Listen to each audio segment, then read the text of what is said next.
Lah kita mulai. Di gimana kita mulai dari pertanyaan ya. Gimana dong? Gimana kabarnya? Alhamdulillah sehat walafiat. Senior gimana? Sehat. Ya. Terus apa yang terjadi akhir-akhir ini yang menguncangkan dunia? Jangan sampai di situ. Ini terlalu jauh. Ini terlalu jauh itu. Kopi dulu ya, kopi. Bismillah. Jadi mantap. Mantap kali, Bun.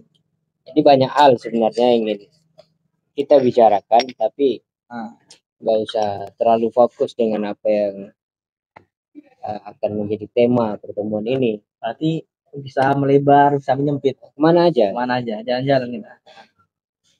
Kita mempertanyakan pertanyaan. Kalau apa kabar itu maksudnya itu sebenarnya gimana? Apa kabar maksudnya? Ya kan dia nanya kabar. Itu kan artinya kan banyak. Kita nggak mesti jawab baik. Itu kan menanyakan kondisi. Ini kan tanya kabar. Apa kabar? Maksud umum ya? Umum gitu. Oke. Belum tahu maksudnya itu nanya kabar apa? Apakah nanya kabar kesehatan ataukah nanya kabar keuangan? Iya, banyak. Apakah nanya kabar keluarga? Sering sekali jawaban itu hanya sampai baik, alhamdulillah baik. Baik apanya ini? Sementara negara kita ini dalam tidak baik-baik saja. Oke, betul. Jadi seharusnya pertanyaan apa kabar kita jawabnya itu panjang. Kalau dikatakan baik, artinya wajar kalau hasil survei kepuasan tentang Jokowi itu 70% ke atas. Karena ketika orang Indonesia ditanya apa kabar, jawabannya baik semua. Oke. Iya kan? Padahal ekonomi sedang tidak baik. Porak-poranda ya. Iya, korupsi di mana-mana. Bahkan sekarang akan ada pemimpin apa namanya? Kalau katanya Gusmus pemimpin dinasti. Itu. Nah, gimana menurut Anda itu? Nah, makanya aku sebelum itu aku tanya balik ini. Apa kabar? Kabar baik. Oke. Baik. Saya harus bertanya lagi sebenarnya. Nanya kabar apa? Semua, segala hal yang melekat pada orang yang kutanya apa kabar. Baik kabar. Kabarnya baik. Ya. Berarti memang betul. Kalau survei kepuasan Jokowi itu 70% ke atas. Kenapa orang Indonesia ketika ditanya kabarnya semuanya baik? Tidak ada yang menganggap ini kita sedang krisis. Berarti standaritas kepemimpinan Jokowi berhasil tuh hanya dilihat dari apa kabar? Iya. Loh, orang Indonesia ditanya apa kabar baik, oh berarti ekonominya baik, kesehatannya baik, ya tidak kan? Tidak ada korupsi di negara ini, semuanya baik-baik saja. Padahal sebaliknya kesehatan dan sebagainya itu dalam keadaan tidak baik-baik saja. Seharusnya kalau orang ditanya apa kabar, saya tidak baik. Karena apa? Karena korupsi masih banyak. Orang akan bertanya memang apa hubungannya? Ya jelas berhubungan. Ya gitu. Gimana itu menarik itu? Gimana rakyat dengan pemerintah kok nggak ada hubungan? Nah itu tadi.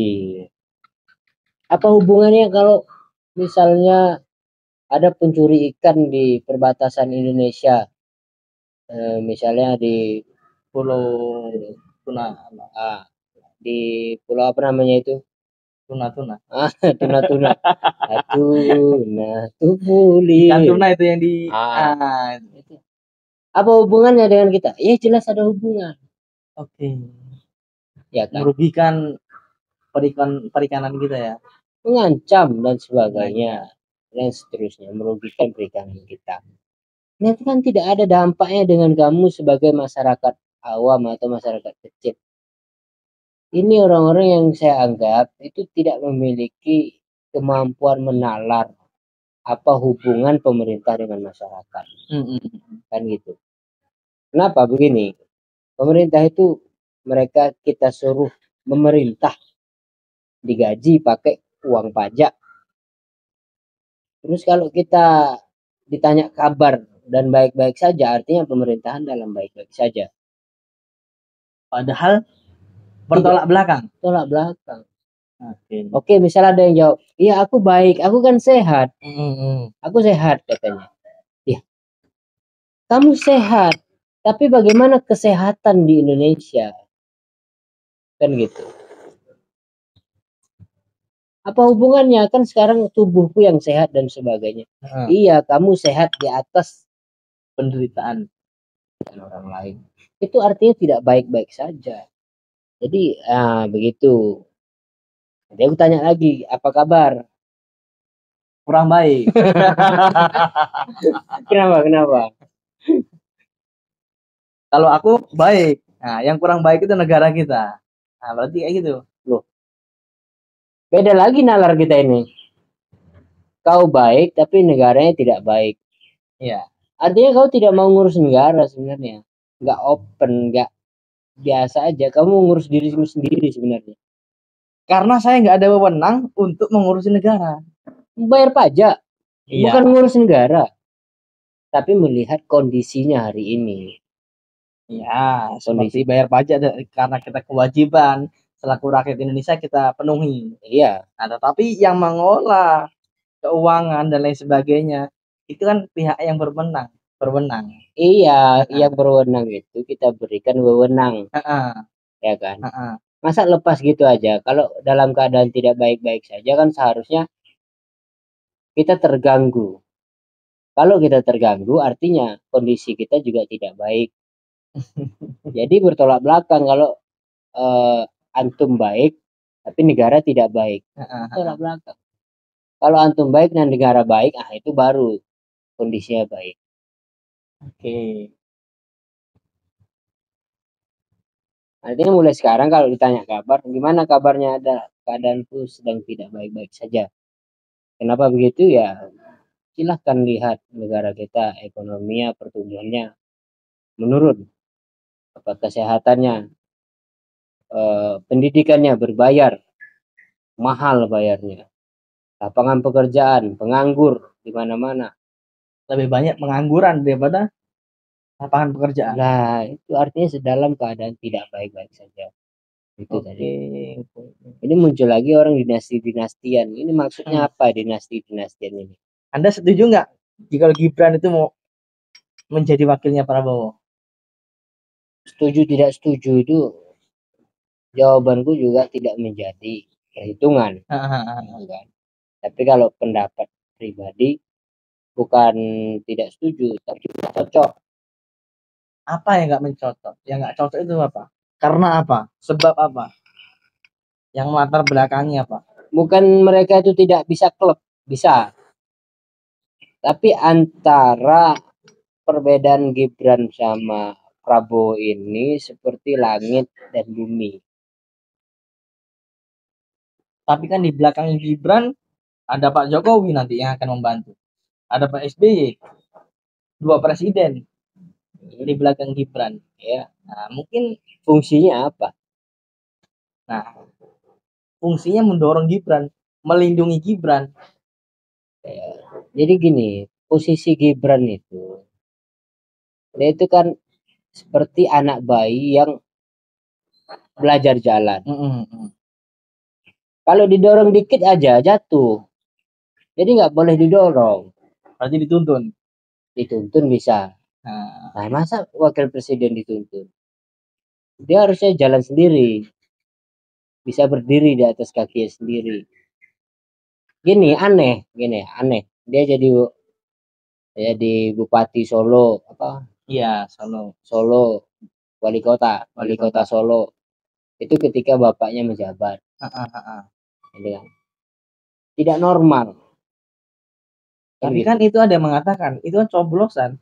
Berhasilnya dia menjadi atau menjabat wali kota itu bukan karena bapaknya, tapi karena mencoblos, Iya, coblosan. orang nyoblosnya karena Jokowi di situ. Ada di situ. Gitu logikanya. Kayak inilah di pesantren, Mm-mm. ya kan? Ada kiai, ada gus. Gusnya ngajak santrinya keluar Mm-mm. tanpa izin. Kira-kira dimarahi kiai atau enggak? Diajak Gusnya, Iya, enggak dimarahin. lah itu. Tetapi kenapa waktu SBY masih menjabat presiden? Nah, Nah, kemudian waktu mencalonkan jadi gubernur siapa? AHY. AHY. Heeh. AHY gubernur itu udah Jokowi. Oh, udah Jokowi. Iya, iya, iya, iya, iya. Oh, itu sama Ahok ya? Iya, Iya, sama Anies. emang. Iya, iya, iya. SBY itu lebih profesional. Kenapa? Karena ketika dia menjabat, anak-anaknya steril, tidak ada masuk partai politik dan sebagainya. Jadi memang AHY hari ini justru dia memiliki beban yang besar. Kok bisa? Ya kenapa? Karena dia memulai walaupun bukan dari nol, dia memulai karirnya itu tanpa bapaknya, tanpa Oke. bantuan kekuasaan, tanpa bantuan atribut negara dan sebagainya. Berarti mandiri sekali lah ya. Ya bisa dikatakan mandiri gitu. Sementara Gibran ada lagi Kaisang Pangarap Kaisang. jadi ketua PSI. 2 hari masuk di PSI, kemudian langsung jadi ketua PSI. Hebat sekali ya. Sampai muncul hashtag kami muak. Heeh. Gimana itu? Jadi masyarakat itu sekarang itu kita kasih edukasi seperti ini mungkin mereka juga muak mendengarnya, tapi lebih baik kita berbicara seperti ini daripada tidak sama sekali kan.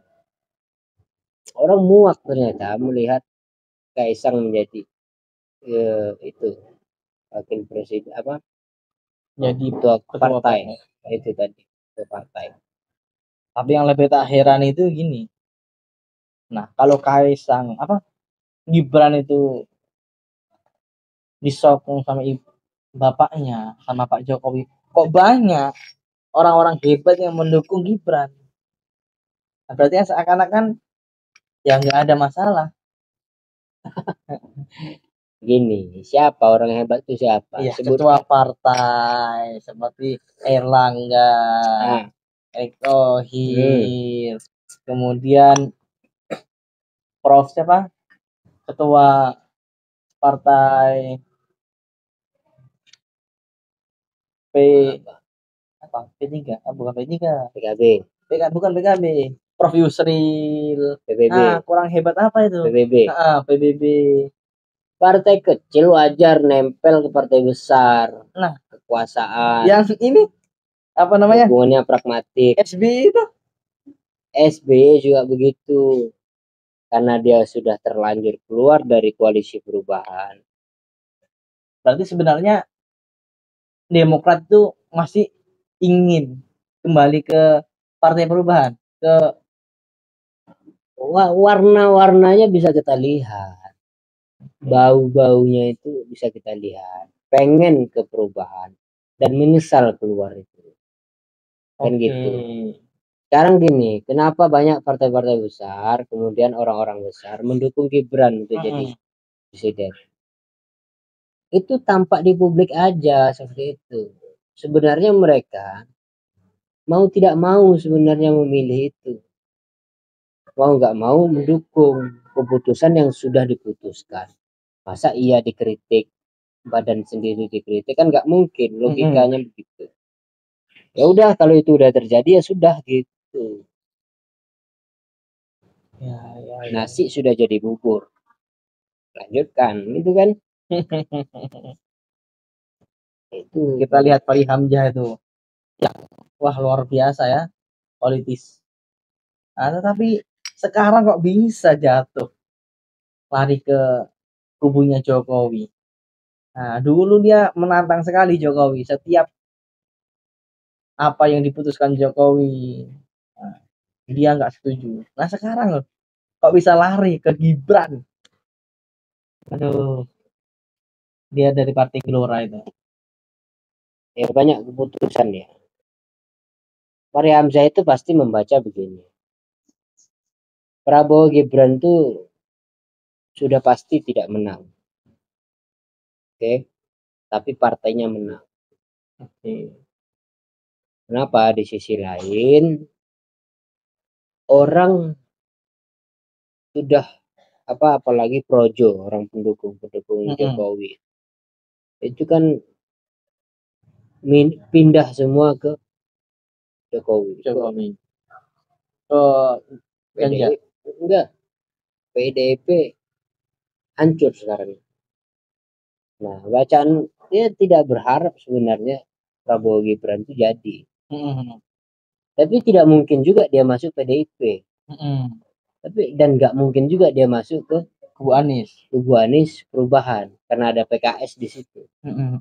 Dia kan pecahan dari PKS. Muncullah Gelora. Udah hal-hal seperti itu kan sebenarnya gampang dibaca. Jadi jangan tertipu juga dengan pidato-pidatonya yang berapi-api itu. Ya sebenarnya bohong semua ya sih. Tapi kalau kita lihat survei, banyak survei, tidak sedikit lah yang mengatakan bahwa yang akan menjadi presiden itu Prabowo Gibran. Nah itu yang pertama, posisi pertama yang mendapatkan suara terbanyak. Yang kedua itu Ganjar Mahfud. Nah sedangkan Anies ini terendah nih. Nah, ya sistem survei itu kan sebenarnya kayak inilah, kayak di channel YouTube. Channel YouTube itu kan juga bisa buat polling. WA juga bisa, WA group buat polling kan. Maka dibuat 3 polling. Anies, Prabowo, Ganjar. 3 polling. Kita kirim tuh grup. Grup mana? Tergantung grupnya nih. Oke. Kalau kalau polling itu dikirim ke grup Winsa misalnya, pasti banyak memilih Prabowo. Bukan, Ganjar. Anies Baswedan. Kenapa? Karena Caimin orang PMI. Kan gitu. Siapa orang HMI pasti mayoritas pilih ke sana. Logika itu sudah bisa kita tangkap. Atau kalau polling ini dikirim ke grup Madura, maka orang pilih siapa? Ada Mahfud MD. Kan gitu. Nah, jadi polling seperti itu, survei seperti itu mirip dengan polling grup WA gitu. Dia surveinya di mana? Itu masalahnya. Dia surveinya di lumbung pendukung Prabowo, ya menang gitu. Berarti kebenarannya itu masih perlu dipertanyakan ya? Kebenarannya pasti, udah pasti mayoritas pemilihnya di sana. Gitu. Tapi di mana? Itu disebutkan, dia sebut itu polling random sampel 1.500 orang. Orang yang mana? Iya. Ada lagi sampel 2.000 orang, ada sampel segitu untuk mewakili Indonesia kan nggak lucu. Yang 250 jutaan ya. Masalahnya sampelnya diambil di mana? Itu dia. Kalau di Surabaya misalnya, jelas lah. Bisa. Siapa yang menang? Kira-kira kalau di Surabaya? Surabaya. Jelas lah ada yang menang.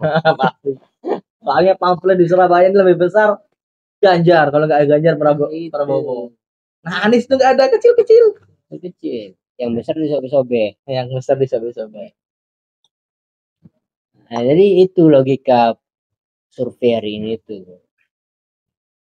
Kau punya kawan kerja di survei itu nggak? Nggak ada. Coba cari tahu. Banyak juga surveyor itu. Ngisi sendiri. Ini survei apa? Bukan abal-abal lagi. Ubul-ubul. Jadi nggak usah kaget dengan survei yang banyak mengatakan Prabowo menang. Ya biasa aja gitu. Kayak polling di grup WA. Kalau kamu alumni UIN, pasti kan grup-grup WA-mu banyak orang UIN. Kamu kirim polling 3 nama itu. Kan udah pasti ketahuan. Siapa yang akan menjadi yang menang ya? Karena circle-nya beda. Coba misalnya kirim ke Jawa Tengah. Polling itu grup Jawa Tengah misalnya. Kita udah tahu circle-nya siapa kan gitu. Nah gitu logika survei. Jadi sebenarnya survei itu tidak bohong. Benar di tempatnya.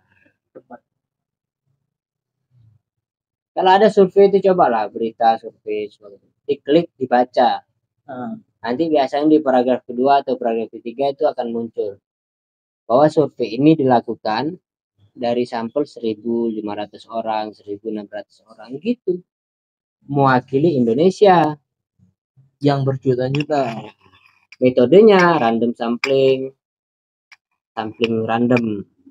Jadi sampelnya itu random.